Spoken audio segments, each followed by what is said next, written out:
த்ரெட்டாக தான் வந்து அறிவிக்கிறாங்க. ஈஸ்ட் இந்தியா கம்பெனி வந்து அந்த நேரத்தில் வந்து என்ன நினைப்பாங்கன்னா, இந்த மராத்தா எம்பையர் ரூல் பண்ணிட்டு இருக்கிற அந்த டெரிட்டரியோட பார்டர் கூட நமக்கு வேணாம் அப்படின்னு வந்து நினைக்கிறாங்க. மராத்தாஸ் அந்த டெரிட்டரிஸ் வேண்டாம், ஆனால் அதை தவிர இந்தியன் சப்கான்டினென்ட்டில் உள்ள பகுதிகளை எல்லாத்தையும் நம்ம வந்து ரூல் பண்ணணும் அப்படின்னு வந்து நினைக்கிறாங்க.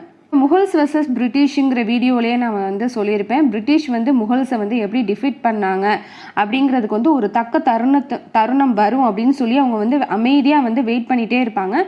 எப்போ வந்து ஒரு ரைட் ஆப்பர்ச்சுனிட்டி வரும்னு அவங்க காத்துட்டு இருந்து அதுக்கப்புறமா தான் வந்து அந்த முகல்ஸை வந்து டிஃபீட் பண்ணாங்களோ, அதே மாதிரி மராத்தாஸை வந்து டிஃபீட் பண்ணுறதுக்கு வந்து வெயிட் பண்ணுறாங்க. அவங்க வந்து ஒரு தக்க தருணத்துக்காக வந்து ரொம்பவே வந்து குவைட்டாக வந்து வாட்ச் பண்ணிகிட்டே இருக்கிறாங்க.